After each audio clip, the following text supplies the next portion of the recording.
আসসালামু আলাইকুম। আজকে এই ভিডিওতে বিসিএস প্রিলিমিনারির ইংলিশ লিটারেচার কীভাবে আপনারা আয়ত্ত করবেন এবং এখান থেকে সর্বোচ্চ মার্ক অর্থাৎ 15 মার্কের মধ্যে মিনিমাম 13 বা 13 থেকে বেশি পাবেন, এটা আসলে ডিপেন্ড করে আপনার প্রশ্নের উপর। যেমন 47তম বিসিএসে যেমন প্রশ্ন হয়েছিল, ওখানে অনায়াসেই 12, 13, 14, 15 পাওয়া যায়। কিন্তু 50তম বিসিএসে যে প্রশ্ন হয়েছিল সেখানে 4 থেকে 5 মার্ক উঠানো কঠিন।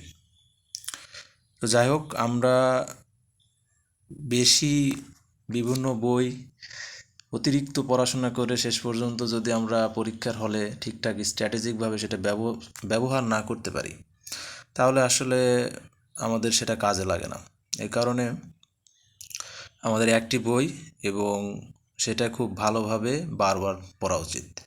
প্রিলিমিনারি পাসের জন্য বেশি বই পড়ার প্রয়োজন পড়ে না, এটার জন্য একটা বই বারবার পড়া সবচেয়ে বেশি জরুরি। এবং এখানে আমি আপনাদের দেখিয়ে দেব কিভাবে 20% ইফোর্ট দিয়ে 80% সুবিধা নেওয়া যায়।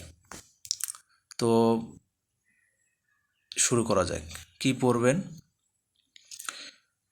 তো এখানে আমি যে বইটা থেকে পড়ছি সেটা হচ্ছে handbook on English literature by Sharif Hossain Ahmed Chowdhury.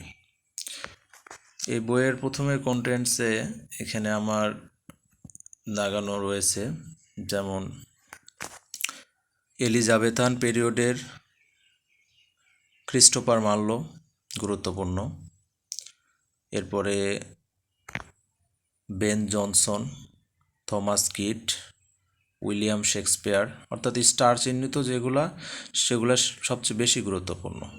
এবং এই যে টিক দেওয়া আছে এবং জাস্ট ডট চিহ্ন দেওয়া আছে, এগুলা কম গুরুত্বপূর্ণ। ফ্রান্সিস বেকন এবং এডমন্ড স্পেন্সার।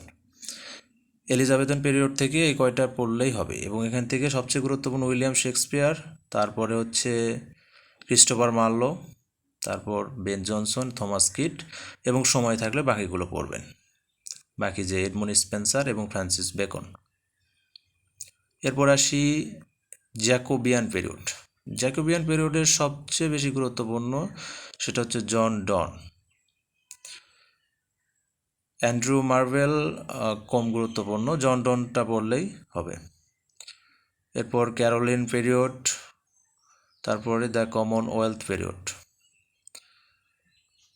আমরা চলে যাব হচ্ছে রেস্টোরেশন পিরিয়ডে। তো এই রেস্টোরেশন পিরিয়ড থেকে আপনারা পড়বেন সবচেয়ে গুরুত্বপূর্ণ জন মিল্টন, এরপর হচ্ছে জন ড্রাইডেন এবং উইলিয়াম কনগ্রিভ। এই যে রেড কালার এবং স্টার চিহ্নিত যেগুলো সেগুলো হচ্ছে সবচেয়ে গুরুত্বপূর্ণ। তারপরে আপনি সময় পাইলে এই কম গুরুত্বপূর্ণগুলো পড়বেন। এরপরে আসেন অগাস্টান পিরিয়ড। অগাস্টান পিরিয়ডের সবচেয়ে গুরুত্বপূর্ণ সাহিত্যিক Alexander pope, Jonathan Swift. Jonathan Swift খুবই গুরুত্বপূর্ণ এবং আলেকজান্ডার পোপও খুবই গুরুত্বপূর্ণ। এরপরে ড্যানিয়েল ডেফোর, যেগুলো বিগত পরীক্ষায় আসছে শুধু সেগুলো দেখতে পারেন। এরপর আসি the age of sensibility, doctor Samuel Johnson, Henry Fielding এবং থমাস গ্রে। থমাস গ্রে সবচেয়ে গুরুত্বপূর্ণ, এরপরে আপনারা ডক্টর স্যামুয়েল জনসন এবং হেনরি ফিল্ডিং পড়তে পারেন। রোমান্টিক পিরিয়ড সবচেয়ে গুরুত্বপূর্ণ, এখান থেকে বারবার কোশ্চেন হয়। এখান থেকে গুরুত্বপূর্ণ William Wordsworth, S T. Coleridge, P B. Shelley, John Keats, William Blake, Lord Byron এবং জেন অস্টেন। স্টার চিহ্নিতগুলো সবচেয়ে বেশি গুরুত্বপূর্ণ। স্টার চিহ্নিতগুলো আগে পড়ার পরে সময় পেলে বাকিগুলো পড়তে পারেন। এবার আসি Victorian period. Lord Alfred Tennyson, Robert Browning এবং চার্লস ডিকেন্স, এই তিনটা খুবই গুরুত্বপূর্ণ। এরপর আপনি যদি সময় পান Matthew Arnold, William Makepeace Thackeray, Thomas Hardy, Charlotte Bronte, George Eliot, Emily Bronte, এগুলো পড়তে পারেন। Samuel Butler. এরপরে আমরা মডার্ন পিরিয়ডে আসি। মডার্ন পিরিয়ডের ক্ষেত্রে সবচেয়ে গুরুত্বপূর্ণ Ernest Hemingway, George Bernard Shaw. এছাড়াও এরপরে আপনি পড়তে পারেন ডিএস লরেন্স, জর্জ অরওয়েল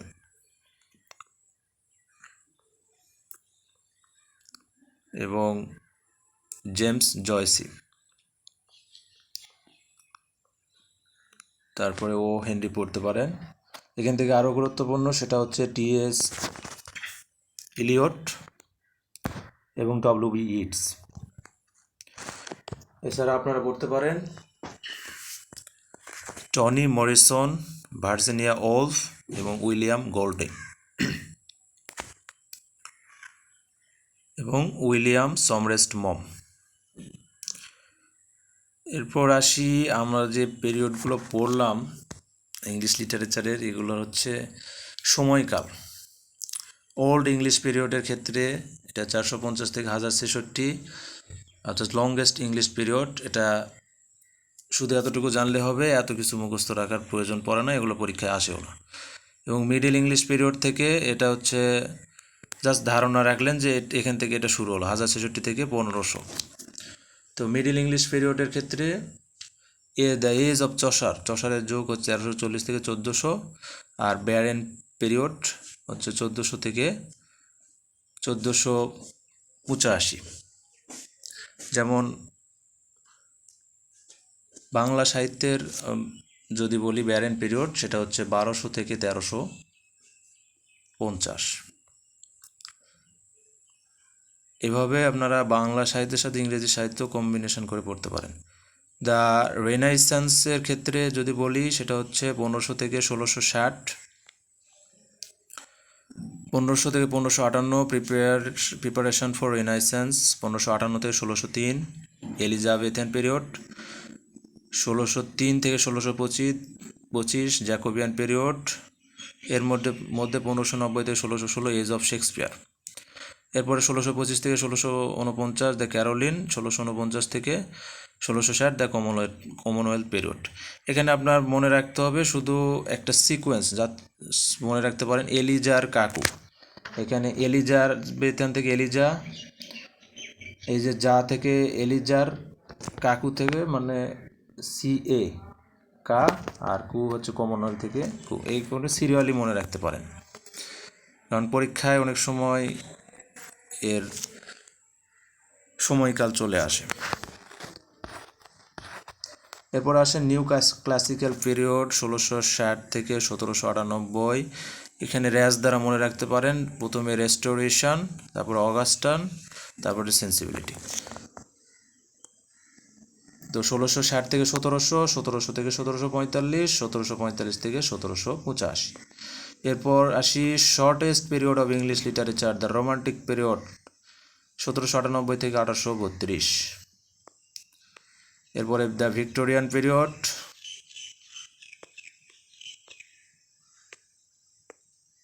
তারপরে দ্য মডার্ন পিরিয়ডের মধ্যে এডওয়ার্ডিয়ান পিরিয়ড এবং জর্জিয়ান পিরিয়ড। এখন আমরা আসি কিভাবে পড়বেন। এটার জন্য ধরুন আপনি ST কলেরিজ অর্থাৎ স্যামুয়েল টেইলর কলেরিজ পড়তেছেন। এ হচ্ছে রোমান্টিক পিরিয়ডের কবি, যাকে সুপার ন্যাচারালিজম বা অতি প্রাকৃতের কবি বলা হয়। তিনি অ্যাডিক্টেড টু ওপিয়াম অর্থাৎ ওপিয়াম ইটার ছিলেন, এতটুকু জানলেই হবে। এবং তার ফেমাস বুক বায়োগ্রাফিয়া লিটারেরিয়া 1817 সালে সমালোচনামূলক গ্রন্থ। এরপরে যদি আসি তার famous poems, the rime of the ancient mariner, Kubla Khan, dejection and ode, Christabel, এই কয়েকটা খুবই গুরুত্বপূর্ণ। এর মধ্যে কুবলা খান হচ্ছে ভিশন ইন এ ড্রিম, অর্থাৎ স্বপ্নে পাওয়া একটি অসম্পূর্ণ কবিতা। এই কয়েকটা জানলেই হয়ে যাবে, এর বেশি বাড়তি পড়ার প্রয়োজন নেই। যদি আপনার সময় থাকে তাহলে the destiny of Nations, the Devil's thought, এগুলোও জানতে পারেন, তবে এই কয়েকটা জানলেই এনাফ। এখান থেকে গুরুত্বপূর্ণ quote, water water everywhere nor any drop to drink, এটা অ্যালিটারেশনের উদাহরণ। অ্যালিটারেশন কি? অর্থাৎ যেখানে কনসোন্যান্টগুলো প্রথমে চলে আসে, যেমন এখানে দেখেন ডব্লু ডব্লু ডব্লু, বারবার কনসোন্যান্ট চলে আসতেছে। এই কনসোন্যান্ট যখন সামনে আসবে তখন এখান থেকে আপনি মনে রাখতে পারেন যে আপনি এর পরেরটা দেখেন, অ্যালোন অ্যালোন অল অ্যালোন। এখানে alone on a white white sea, এটা হচ্ছে অ্যাসোসেন্সের উদাহরণ। অ্যাসোসেন্সের ক্ষেত্রে ভাওয়েল অর্থাৎ এ ই আই ও ইউ এগুলো হচ্ছে ওয়ার্ডের প্রথমে চলে আসে। তাহলে অ্যালোনের আগে এ আছে, অ্যালোনের আগে আবার এ আছে, অলের আগে এ আছে। তো এখান থেকে আপনি এখন কীভাবে মনে রাখবেন যে অ্যালিটারেশন না অ্যাসোসেন্স? অ্যালিটারেশনের অল দ্বারা মনে রাখেন, যেহেতু বাংলা বর্ণমালায় কনসোনেন্ট 21টি এবং ভায়োল, বাংলা না ইংরেজি বর্ণমালায় কনসোনেন্ট 21টি এবং ভায়োল 5টি। তার মানে অল দ্বারা বুঝতে পারবেন যে অ্যালিটারেশন যখন থাকবে তখন হচ্ছে সেটা কনসোনেন্টগুলো সামনে চলে আসবে। এটা মনে রাখতে পারেন, কারণ পরীক্ষার হলে অনেক সময় আপনি জানেন বিষয়টা, কিন্তু অ্যালিটারেশন এবং অ্যাসোসেন্সের মধ্যে প্যাঁচ লেগে যেতে পারে, কারণ সময় খুবই কম। এছাড়া আরেকটা quote, he prayed best who love best, এর বাইরে খুব একটা পড়ার প্রয়োজন নেই এসটি কলেজ থেকে। এরপরে বলবো কি পড়বেন না।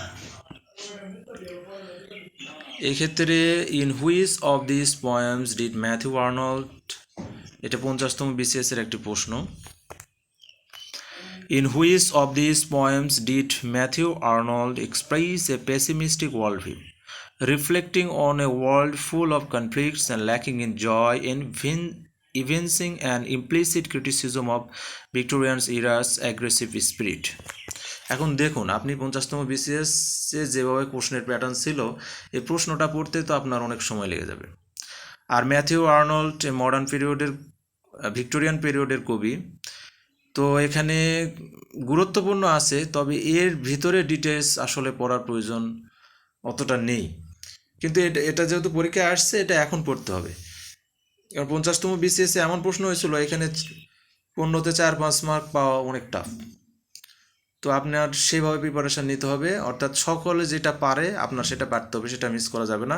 কঠিন হলে সবার জন্যই কঠিন।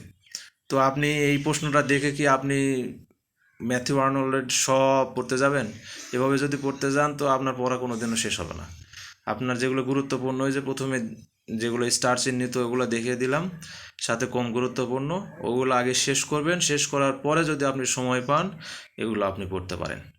অতিরিক্ত পড়া যাবে না, এক জিনিস এক জায়গা থেকে বারবার পড়তে হবে। পড়লে আপনার ভিজুয়াল ইমপ্রেশন ক্রিয়েট হবে, অর্থাৎ পরীক্ষার হলে যাওয়ার পরে যেমন আপনাকে ভিজুয়াল ইমপ্রেশনের যদি বিষয়টা বলি, সেটা যেমন এই যে একটা প্রশ্ন, poetry is the spontaneous overflow of powerful feeling, takes its origin from emotion recollected in tranquility, is a statement ascribed to, এটা হচ্ছে উইলিয়াম ওয়ার্ডসওয়ার্থের। যখন আমার এই বইয়ে কীভাবে দেওয়া আছে, এই যে poetry is the spontaneous overflow, এই যে স্পন্টেনিয়াস দ্বারা এখানে মনে রাখা যায়, কারণ পিবি শেলির একটা কোট আছে, পোয়েট্রি ইজ দ্য, ওখানে স্পন্টেনিয়াস নেই, অন্য শব্দ আছে, অর্থাৎ স্পন্টেনিয়াসের যে এটা কিন্তু উইলিয়াম ওয়ার্ডসওয়ার্থের ক্ষেত্রে। অর্থাৎ এটা আপনি বারবার যখন এক বই থেকে পড়বেন, এই যে একটা ভিজুয়াল ইমপ্রেশন ক্রিয়েট হইলে আপনি খুব দ্রুতই পরীক্ষার হলে এটা অ্যান্সার করতে পারবেন। এরপর আমি ডেসক্রিপশন বক্সে একটা লিঙ্ক দিয়ে দিব, আপনারা চাইলে যুক্ত হতে পারেন। কারা যুক্ত হতে পারেন সেটা হচ্ছে যারা অতিরিক্ত পণ্ডিত না, বরং বিসিএস ক্যাডার হতে চান, স্বল্প সময়ে বিসিএস প্রিলিমিনারি লিখিত ও ভাইফা উত্তরিয়ে স্বপ্নের চাকরি পেতে চান, বিসিএস প্রিলিমিনারিতে কাটমার্ক থেকে কমপক্ষে 15 থেকে 30 মার্ক বেশি পেয়ে টেনশন মুক্ত থাকতে চান, বিসিএস প্রিলিমিনারি পাশাপাশি একদম প্রেশার ফ্রি লিখিত প্রস্তুতি নিতে চান, ফাঁকিবাজ তবে কয়েক মাস স্ট্র্যাটেজিকভাবে পরিশ্রম করতে আগ্রহী। আমি বিশ্বাস করি আপনি পারবেন ইনশাল্লাহ, যদি আপনি কৌশলগতভাবে প্রস্তুতি নেন, তাহলে মোটেও কঠিন কিছু নয়।